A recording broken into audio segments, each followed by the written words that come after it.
September 25, 2020. Forecast 2025. In 2014 we published a disclaimer about the forecast.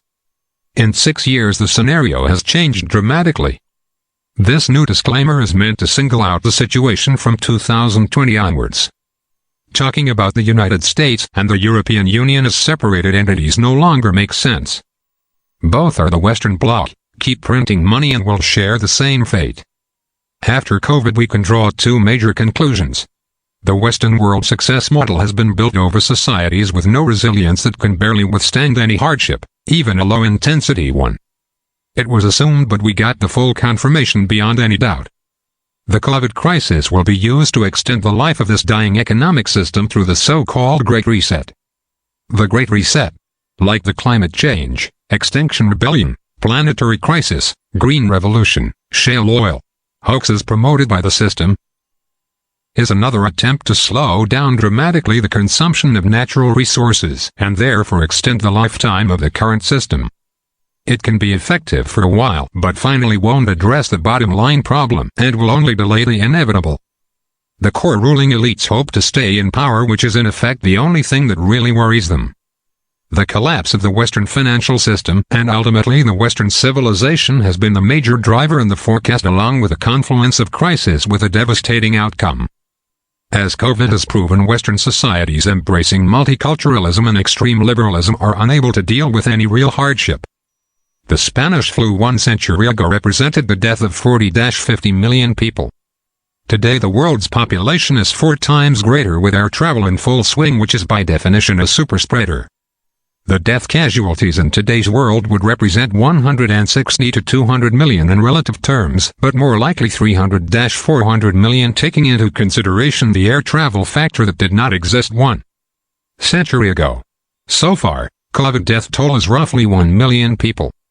It is quite likely that the economic crisis due to the lockdowns will cause more deaths than the virus worldwide. The Soviet system was less able to deliver goodies to the people than the Western one. Nevertheless, Soviet society was more compact and resilient under an authoritarian regime.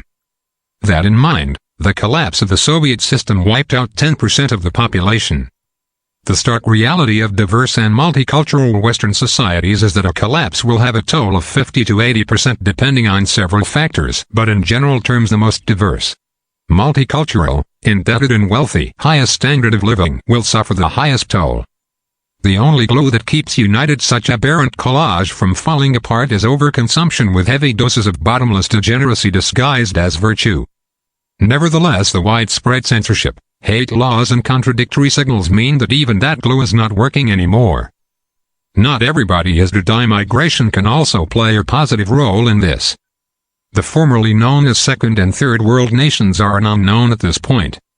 Their fate will depend upon the decisions they take in the future. Western powers are not going to take over them as they did in the past, because these countries won't be able to control their own cities, far less likely countries that are far away.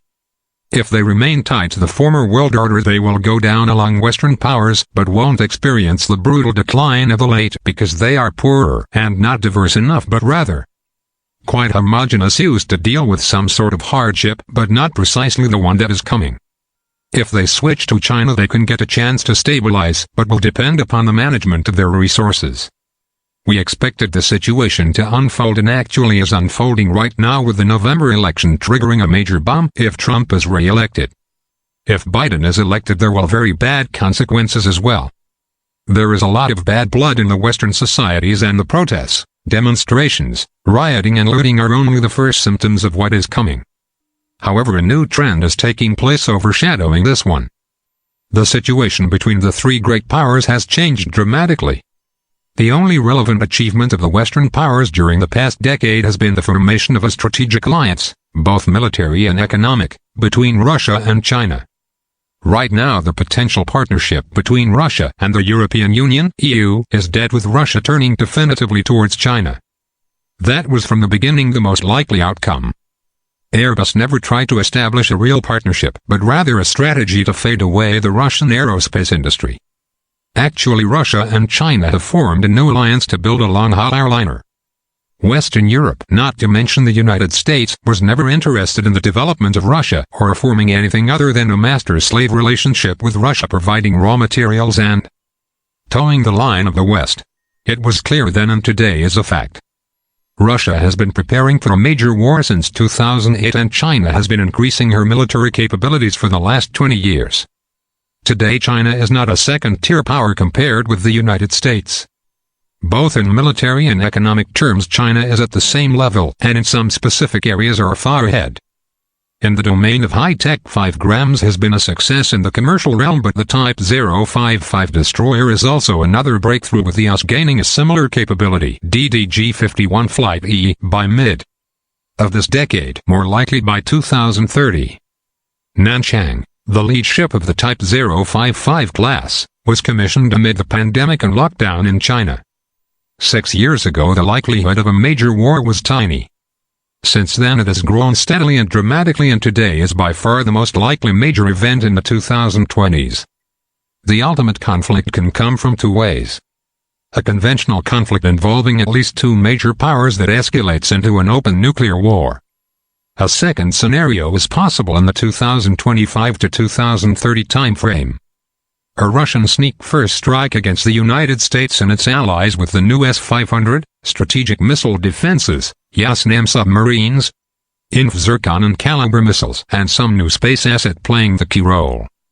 The sneak first strike would involve a Russian missile strategic forces branches, bombers and ground-based missiles, at the different stages of such attack that would be strategic translation of what was seen in Syria in November 2015. There was no report that the Russian had such a capability of launching a high-precision, multiple, combined arms attack at targets 2,000+ kilometers away. Western intelligence had no clue.